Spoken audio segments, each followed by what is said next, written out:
Hi everyone, आज की class में हम बहुत ही इंपॉर्टेंट लेक्चर करने वाले हैं कोऑर्डिनेशन कंपाउंड का, which is how to understand bonding and some properties of coordination compounds on the basis of valence bond theory. Right, ये बहुत इंपॉर्टेंट है। 12th क्लास में आपके पास कुछ क्वेश्चंस आते ही आते हैं, राइट, जहाँ पे आपको एक कॉम्प्लेक्स दे दिया जाएगा। कॉम्प्लेक्स का फॉर्मूला FeCN6, राइट, तो उसके ऊपर जो पूरा चार्ज 4- ऐसे करके एक कॉम्प्लेक्स दिया जाएगा। उसमें पूछा जाएगा कि what is the oxidation state of iron, what is its magnetic nature, what is the hybridisation of central metal atom, right. So ये सब चीज़ें हमें पता लगती हैं वैलेंस बॉन्ड थ्योरी से, राइट। वैलेंस बॉन्ड थ्योरी क्यों पिक्चर में आई, राइट, क्योंकि हमने इससे पहले एक थ्योरी पढ़ी थी, Werner's theory of coordination complexes, जहाँ पे साइंटिस्ट वर्नर ने सबसे पहले जिन्होंने कोऑर्डिनेशन कंपाउंड्स को पढ़ा था and who is the father of coordination chemistry, उन्होंने बोला था कि सम एटम्स और groups of atoms are attached to the central metal atom via primary valencies and some via secondary valencies. Secondary valencies से वो कनेक्टेड थे जो complex part में थे, जो कॉम्प्लेक्स आयन के पार्ट में थे, जो कोऑर्डिनेशन स्फीयर के अंदर थे, ग्रुप्स ऑफ एटम्स या लिगैंड्स जिन्हें हम कहते हैं, they are connected by to the central metal atom via secondary valencies, right, which were non ionisable. Where is जो आयोनाइज हो जाता था पार्ट, राइट, वो प्राइमरी वैलेंसीज से कनेक्टेड था, राइट। और हम जब डायग्राम बनाते थे, प्राइमरी वैलेंसीज को हम डैश डैश से दिखाते थे, और जो सेकेंडरी वैलेंसीज होती थी उनको हम सॉलिड लाइन से दिखाते थे। और जो ग्रुप्स प्राइमरी और सेकेंडरी दोनों ही वैलेंसीज से कनेक्टेड हैं सेंट्रल मेटल एटम से, उनको हम कहते थे वो भी आयोनाइज नहीं होते थे, right. I hope till this point it is clear. तो जल्दी से देखिए, वर्नर्स थ्योरी थी। वर्नर्स थ्योरी ने बॉन्डिंग एक्सप्लेन करी, right, on the basis of primary and secondary valencies, right. अब प्राइमरी वैलेंसीज आयोनाइजेबल होती थी और सेकेंडरी वैलेंसीज नॉन आयोनाइजेबल होती थी। ये नॉन आयोनाइजेबल वैलेंसीज वो थी जो लिगैंड्स परमानेंटली अटैच्ड हैं सेंट्रल मेटल एटम से, right. I hope you remember, जो हमने पिछले लेक्चर्स में पढ़ा था, राइट। सो ये थ्योरी क्यों फेल हुई? फेलियर का रीजन था, मेन रीजन था कि वर्नर थ्योरी बहुत सारी इंपॉर्टेंट प्रॉपर्टीज कोऑर्डिनेशन कंपाउंड्स की एक्सप्लेन नहीं कर पाई। जैसे क्यों कुछ ही तरह के एलिमेंट्स कोऑर्डिनेशन कंपाउंड्स बनाते हैं, like iron, copper, chromium, these kind of which are mainly transition elements, right. Why only certain elements can form coordination compounds? This theory could not explain. This theory could not explain the magnetic nature of complexes. Why some are diamagnetic, some are paramagnetic, right? तीसरी चीज, ये theory geometry नहीं समझा पाई complexes की। अगर कोई trigonal bipyramidal है complex, अगर कोई ऑक्टाहेड्रल है, टेट्राहेड्रल है, स्क्वायर प्लेनर है, right. So based on this theory ये कॉम्प्लेक्सेस की ज्योमेट्री को नहीं एक्सप्लेन कर पाया। So this certain points lead to the failure of Werner's theory, right. और फिर उसके बाद अगर ये थ्योरी फेल हो गई, then scientists started looking for another theory, right, another reasons for the properties of coordination compounds, right. So कुछ theories जो पिक्चर में आई वो थी VBT, जो हम इस लेक्चर में पढ़ेंगे। एक थी CFT, एक थी MOT। CFT is for crystal field theory, MOT is molecular orbital theory, right. और एक थी LGT, लिगैंड फील्ड थ्योरी। हम ये दोनों VBT CFT आपके 12th क्लास में है, ये दोनों MSc में है डिटेल में बहुत ज़्यादा, राइट। सो इसमें हमें नहीं जाना, इसमें ये हमें देखना है, राइट। सो VBT हमने सबसे पहले कहाँ पढ़ा था? केमिकल बॉन्डिंग में, right. And this theory was given by Linus Pauling, इसलिए इसको हम पॉलिंस थ्योरी भी बोलते हैं। एज पर दिस थ्योरी, पहले हम जनरल बात करते हैं। जब हम वैलेंस बॉन्ड थ्योरी के बेसिस पे बॉन्डिंग समझाते थे कंपाउंड्स की, हमने सिंपल कंपाउंड मीथेन लिया था, राइट। मीथेन में कार्बन एटम था at the centre of tetrahedron, उसके चारों तरफ हाइड्रोजन एटम्स थे, right. And if you remember, carbon atom के जो ऑर्बिटल्स थे वो हाइब्रिडाइज होते थे, right, to produce a new set of orbitals, right. अब वो जो नए ऑर्बिटल्स बने थे, वो ऑर्बिटल्स और हाइड्रोजन एटम्स के simple s orbitals, right, overlap होते थे आपस में, right, to form bonds, right. जब भी हम कोवेलेंट बॉन्ड की बात करते हैं तो हम ओवरलैपिंग ऑफ ऑर्बिटल्स को पिक्चर में लाते हैं, क्योंकि ऑर्बिटल्स में एक्चुअल में इलेक्ट्रॉन्स हैं, राइट, तभी शेयरिंग होती है। अब यहाँ पर इस तरीके की थ्योरी के साथ, क्योंकि हमें देखिए वैलेंस बॉन्ड थ्योरी से हमें हाइब्रिडाइजेशन पता लगती है, और हाइब्रिडाइजेशन से हमें ज्योमेट्री पता लग जाती है कॉम्प्लेक्स की, राइट। और जब हम हाइब्रिडाइजेशन के बेसिस पे हम बॉन्डिंग देख रहे होते हैं तो हमें ये भी दिखता है कि कितने अनपेयर्ड इलेक्ट्रॉन्स हैं, कितने पेयर्ड इलेक्ट्रॉन्स हैं। अगर अनपेयर्ड इलेक्ट्रॉन्स हैं तो कंपाउंड पैरामैग्नेटिक होगा, अगर पेयर्ड इलेक्ट्रॉन्स हैं तो कंपाउंड डाईमैग्नेटिक होगा, right? So this is how it will explain the magnetic nature of complexes, geometry of complexes, right? And why certain elements can form coordination compounds like transition elements, क्योंकि transition हमने ये D block elements में भी पढ़ा था, क्योंकि transition elements के पास empty D orbitals होते हैं, राइट। जब एम्प्टी डी ऑर्बिटल्स होंगे तभी वो लिगैंड्स के साथ बॉन्ड बना पाएगा, कोऑर्डिनेट बॉन्ड बनता है मेनली कोऑर्डिनेशन कंपाउंड्स में। और कोऑर्डिनेट बॉन्ड जब बनता है, लोन पेयर ऑफ इलेक्ट्रॉन कहाँ से आता है, लिगैंड से, राइट, और जाता है वो एम्प्टी ऑर्बिटल में, किसके, एम्प्टी ऑर्बिटल में जाता है किसके, सेंट्रल मेटल एटम के, राइट। तो सिंपल थ्योरी है, ये चीजें हमें पता है बहुत सी पहले से ही, राइट। अब हम जल्दी से देखते हैं, कोऑर्डिनेशन कंपाउंड में ये होता है आपका central metal atom, right. Central metal atom से इस तरीके से लिगैंड्स कनेक्टेड है, राइट। अब देखिए सेंट्रल मेटल एटम, राइट, क्योंकि ये इलेक्ट्रॉन्स एक्सेप्ट करता है, इलेक्ट्रॉन पेयर एक्सेप्ट करता है लिगैंड से, राइट। सो इसको हम बोलेंगे, इसको हम बोलते हैं सेंट्रल मेटल एटम के, that it acts as a Lewis acid, right. ये केमिकल बॉन्डिंग में हमने पढ़े थे ये टर्म्स। लिगैंड इलेक्ट्रॉन्स डोनेट करता है, जो इलेक्ट्रॉन डोनेट करता है उसको हम क्या बोलते हैं, लीवाइस बेस, राइट। अब क्योंकि ये इलेक्ट्रॉन डोनेट कर रहा है और ये इलेक्ट्रॉन एक्सेप्ट कर रहा है, central metal atom electrons accept कर रहा है, इसके पास वेकेंट ऑर्बिटल होने चाहिए, राइट, क्योंकि ये इलेक्ट्रॉन पेयर डोनेट करता है लिगैंड, राइट। इलेक्ट्रॉन पेयर मतलब इस तरीके से दो इलेक्ट्रॉन्स डोनेट करेगा लिगैंड, क्योंकि कोऑर्डिनेट बॉन्ड बन रहा है। कोऑर्डिनेट बॉन्ड के केस में जो इलेक्ट्रॉन पेयर है वो एक ही एटम से आता है, कंबाइनिंग एटम से, यहाँ पे लिगैंड से आएगा। दो एटम जो देगा वो सेंट्रल मेटल एटम के एम्प्टी ऑर्बिटल्स में जाना चाहिए, सो इस पे एम्प्टी ऑर्बिटल्स होने चाहिए, right. So central metal atom, this will provide empty orbitals, right। अब यही क्यों बनाता है, ट्रांजिशन एलिमेंट से क्यों बनाते हैं, क्योंकि उनके पास एम्प्टी डी ऑर्बिटल्स होते हैं, राइट। ये हम अभी देखेंगे और आगे। और जो हमने, क्योंकि हम वीवीटी पढ़ रहे हैं, अब हम हाइब्रिडाइजेशन पिक्चर कैसे लेके आए। जब ये लिगैंड इस सेंट्रल मेटल एटम के पास आता है in order to form bond, right, तो सेंट्रल मेटल एटम के जो ऑर्बिटल्स हैं वो मिक्स एंड मर्ज होते हैं, राइट, हाइब्रिडाइज होते हैं to form new set of orbitals, right, which will form bond with orbitals of ligands, right. So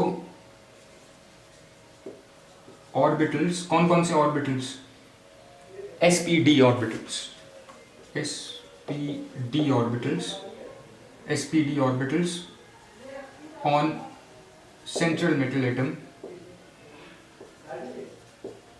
ये एक पॉइंट, ये दूसरा पॉइंट है, central metal atom will undergo hybridization,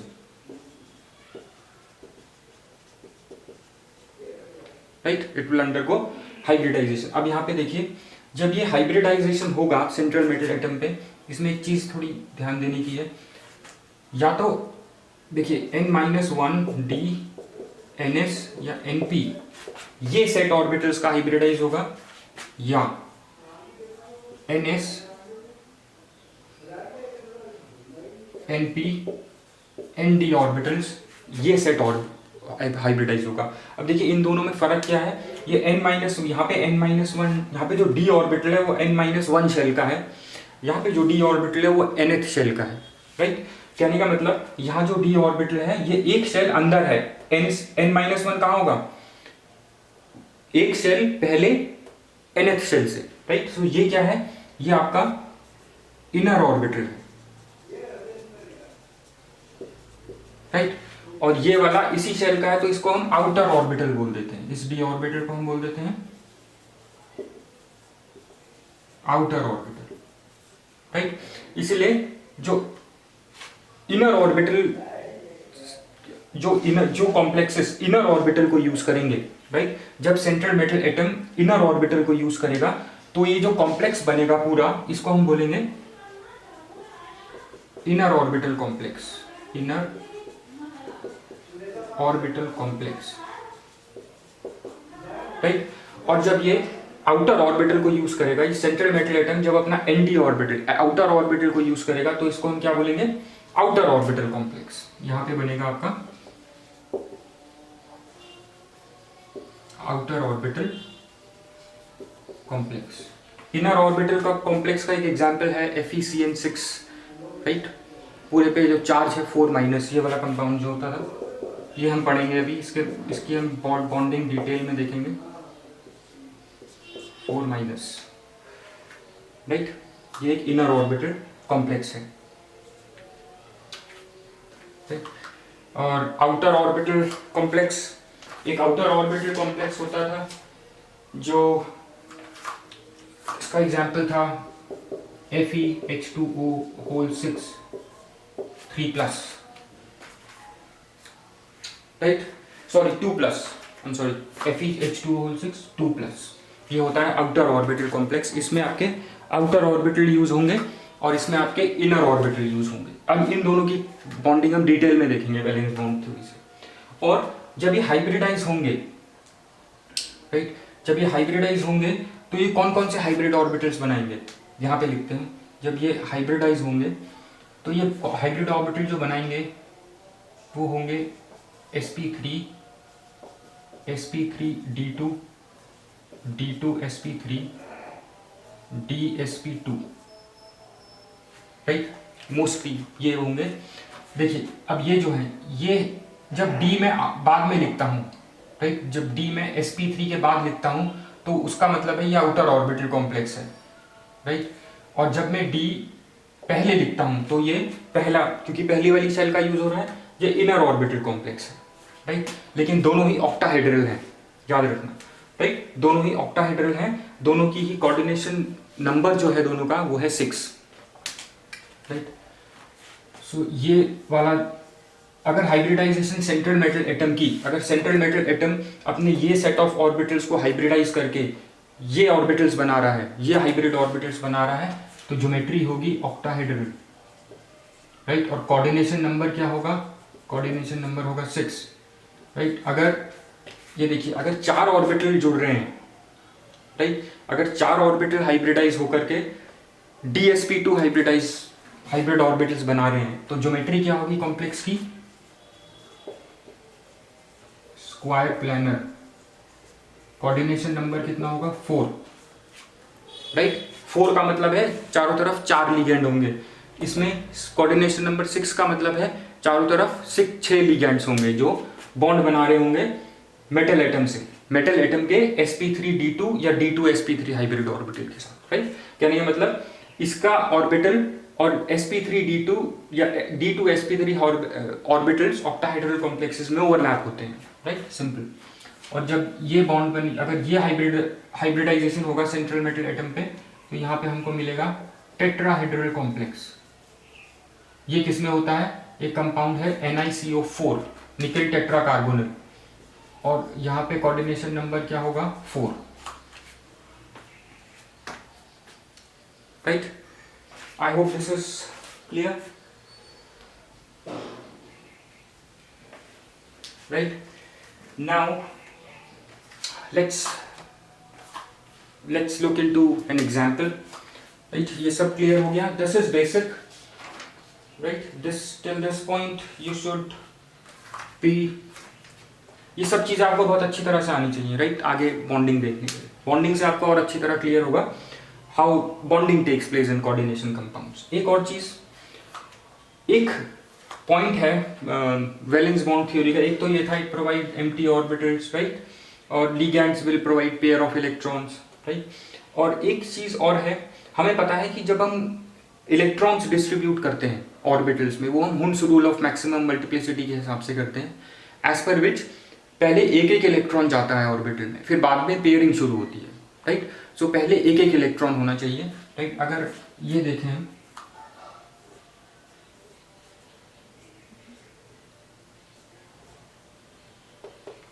right, अब इसमें देखिए अगर सब में एक एक इलेक्ट्रॉन है इस तरह से, राइट। अब देखिए क्या होता है, अगर आपका जब ये लिगैंड दो तरीके के होते हैं, एक होता है स्ट्रॉन्ग फील्ड लिगैंड, एक होता है वीक फील्ड लिगैंड, राइट। ये भी दो तरह के होते हैं, स्ट्रॉन्ग फील्ड जैसे Cn-, और एक होता है वीक फील्ड जैसे water is a weak field ligand. यहाँ पे ये स्ट्रॉन्ग फील्ड लिगैंड है, यहाँ पे ये वीक फील्ड लिगैंड है। जब स्ट्रॉन्ग फील्ड लिगैंड अप्रोच करेगा सेंट्रल मेटल एटम पे in order to form bond, वो क्या करेगा, अगर ये देखेगा कि ये अनपेयर्ड इलेक्ट्रॉन्स हैं, राइट, सारे ऑर्बिटल्स में, ये कुछ ऑर्बिटल्स को फोर्सफुली दूसरे ऑर्बिटल्स में भेज देगा, right, in order to pair up. और तब क्या होगा, हमारे पास वेकेंट डी ऑर्बिटल आ जाएंगे, क्योंकि हमें वेकेंट डी ऑर्बिटल्स चाहिए in order to form bonds, right. So इस थ्योरी के हिसाब से जब स्ट्रॉन्ग फील्ड लिगैंड अप्रोच करेगा सेंट्रल मेटल एटम को, सेंट्रल मेटल एटम के डी ऑर्बिटल्स में जो अनपेयर्ड इलेक्ट्रॉन्स हैं, they are forced to pair up against Hund's rule of multiplicity. यहाँ पे हुन्स रूल ऑफ मल्टीप्लिसिटी को बाईपास किया जा रहा है, right, against, this is against Hund's rule of multiplicity. ये दोनों स्ट्रॉन्ग फील्ड लिगैंड साइनाइड के अप्रोच होने पे, अगर साइनाइड आयरन के पास आता है in order to form coordinate bond, in order to form coordinate bond, iron के जो डी ऑर्बिटल्स होंगे वो पेयर अप हो जाएंगे, इलेक्ट्रॉन्स जो होंगे डी ऑर्बिटल्स में वो पेयर अप हो जाएंगे। देखिए जो यहाँ पे थे वो अब एक यहाँ चला जाएगा, देखिए एक यहाँ चला जाएगा और एक इसमें चला जाएगा, राइट। अब दो एम्प्टी ऑर्बिटल्स बन गए आ गए, राइट। अब ये empty orbitals can be used to form bond with these ligands, they can accept electrons from these ligands, right. I hope this is clear, this is very important to understand. So जो अब एक चीज देखिए, जब strong field ligand होगा, क्योंकि ये unpaired electrons को पेयर अप कर रहा है, राइट। सो जो कॉम्प्लेक्स बनेगा वो लो स्पिन कॉम्प्लेक्स, लो स्पिन कॉम्प्लेक्स बनेगा, राइट। सो ये जो कॉम्प्लेक्स होगा आपका, ये आपका लो स्पिन कॉम्प्लेक्स होगा,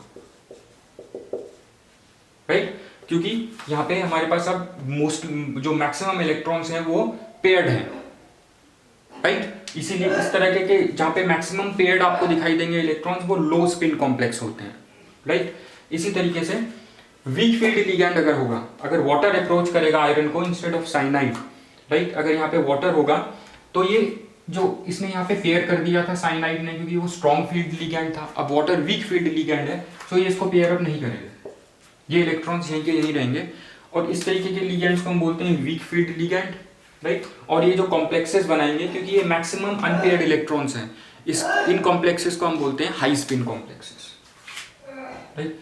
ये जो कॉम्प्लेक्स बनाएंगे ये हैं आपके high spin complexes, this is important to understand. और अभी हम जल्दी से इस चीज को हम एग्जाम्पल से समझते हैं, राइट। ये सब चीजें अभी हम एग्जाम्पल में देखते हैं। सबसे पहला एग्जाम्पल हम ये लेंगे FeCN6 राइट, 4-, राइट। अब यहाँ पे अगर हम देखें आयरन का ऑक्सीडेशन स्टेट क्या है, यहाँ पे आयरन की ऑक्सीडेशन स्टेट है +2। कैसे निकालते थे, X, right, plus cyanide -1, right, 6 = -4, X - 6 = -4, right, X = +2। ये हो गई इसकी ऑक्सीडेशन स्टेट, राइट। और आयरन का एटॉमिक नंबर क्या है, 26। ये सब चीजें आपको पता होनी चाहिए in order to explain bonding, right. तो इसकी इलेक्ट्रॉनिक कॉन्फ़िगरेशन क्या होगी, 1s2 2s2 2p6 3s2 3p6 और 3d6, right. I hope this is clear, this part is clear. 3d6, 3p6, 3d6 and 4s, right. अब यहाँ पे जो आयरन है वो इस स्टेट में है Fe2+. ऑक्सीडेशन स्टेट आयरन की क्या है +2. सो इसका आयरन जो फेरस, ये फेरस स्टेट में है यहाँ पे, राइट. सो ये तो थी आयरन की इलेक्ट्रॉनिक कॉन्फ़िगरेशन. अब फेरस की इलेक्ट्रॉनिक कॉन्फ़िगरेशन क्या हो जाएगी, 2 इलेक्ट्रॉन्स निकाल देंगे. Fe2+ मतलब आयरन ने 2 इलेक्ट्रॉन्स लूज कर दिए. अब ये 2 इलेक्ट्रॉन लूज कर देगा तो ये 2 इलेक्ट्रॉन आउटर मोस्ट शेल से लूज करता है, राइट. सो ये 2 इलेक्ट्रॉन लूज कर देगा. अब इसकी इलेक्ट्रॉनिक कॉन्फ़िगरेशन मैं इसके बिना लिखूंगा क्योंकि ये इलेक्ट्रॉन लूज हो जाएंगे और s ऑर्बिटल्स आपके एम्प्टी हो गए उसमें. 2p6, 3s2, 3p6, 3d6, right. और 4s 0, इसमें कोई इलेक्ट्रॉन नहीं है, राइट. अब देखिए अब क्या होगा. Well, let's write down all these in the form of boxes.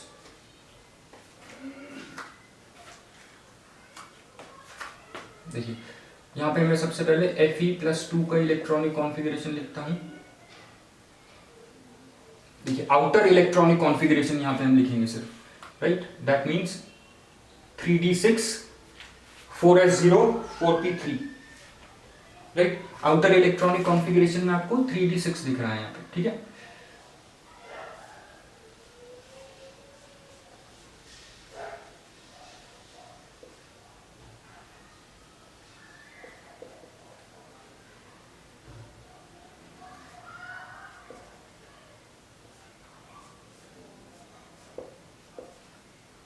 दो 4 5 6, राइट.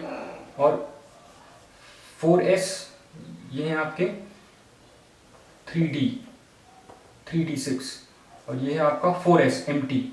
और जो p ऑर्बिटल होंगे वो भी एम्प्टी होंगे, राइट. इस तरह से. अब देखिए जब ये है फेरस आयन, राइट. अब देखिए जब लीगैंड यहाँ पे क्या है, साइनाइड आयंस, राइट. अब जब साइनाइड आयंस अप्रोच करेंगे आयरन को, right, in order to form bond, so यहाँ पे क्या होगा, बेटल एटम, इस पे जो ऑर्बिटल्स होंगे, ये जो ऑर्बिटल्स दिख रहे हैं आपको s p d, ये ऑर्बिटल्स क्या होंगे, हाइब्रिडाइज होंगे, राइट. हमने कहा था कि जब साइनाइड और when ligands will approach central metal atom, जो ऑर्बिटल्स होंगे सेंट्रल मेटल एटम के वो हाइब्रिडाइज हो जाएंगे, right. So now when cyanide ion will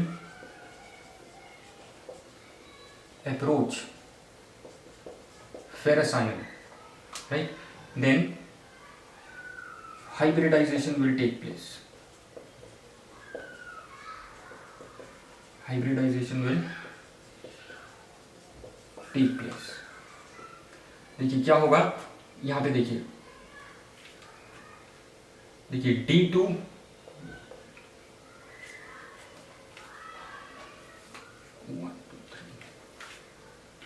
right.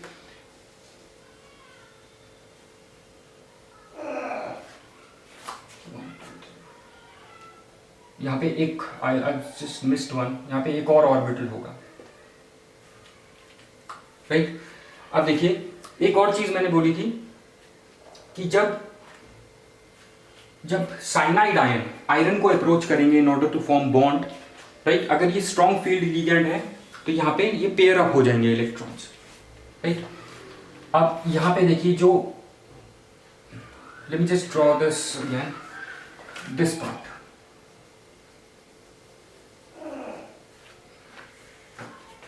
Right. 3d6, right, 1 and you have 2, 3, 4, 1 2 3 4 5, right. अब देखिए 6, राइट, 6 है टोटल, एक यहाँ पे चला जाएगा. अब जब देखिए ये साइनाइड, राइट, जब ये साइनाइड आयरन को अप्रोच करेगा, then this cyanide is a strong field ligand, right. It will force unpaired electrons to pair up in other orbitals. ये वाला यहाँ मूव हो जाएगा और ये भी यहाँ पे मूव हो जाएगा, राइट। सो आयरन की जो कॉन्फ़िगरेशन बनेगी वो ये हो जाएगी अब,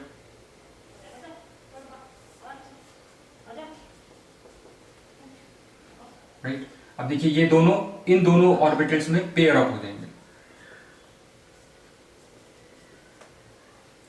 राइट। अब 3 ऑर्बिटल्स में हमारे पास पेयर्ड इलेक्ट्रॉन हो गए और ये दोनों क्या हो गए, एम्प्टी हो गए। और यहाँ पे हमारे पास पहले ही एम्प्टी 4s है, ये 3d है और ये क्या है 4p, राइट। सो अब देखिए ये वाला स्टेप जो है अब होगा, राइट। पहले यहाँ पे क्या हुआ हमारे यहाँ पे हुआ हमारा when cyanide ion will approach ferrous, electrons are forced to pair up in d orbitals, right।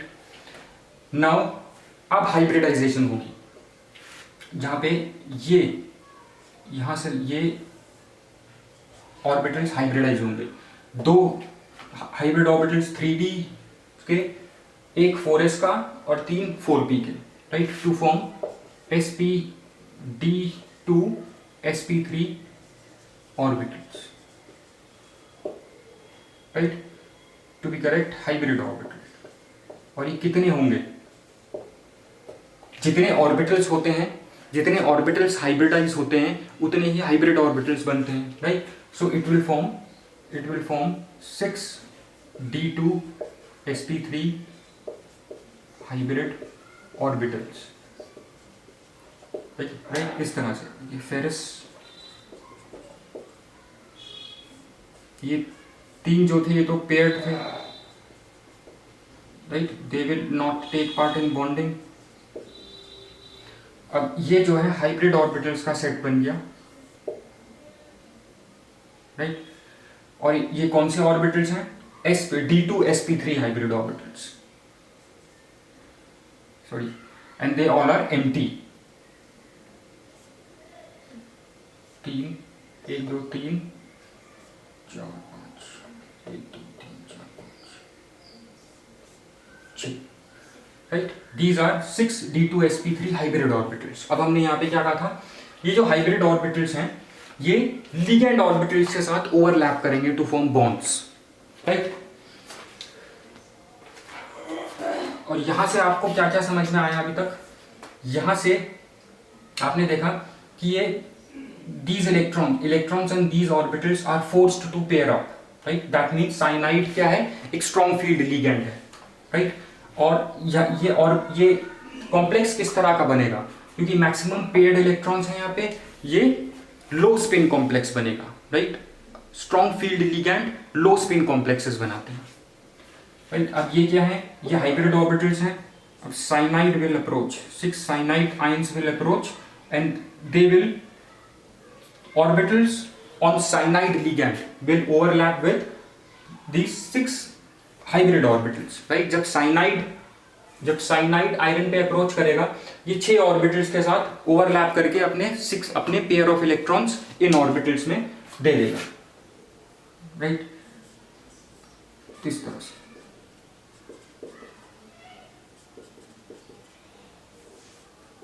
ये आपकी बॉन्डिंग हो गई।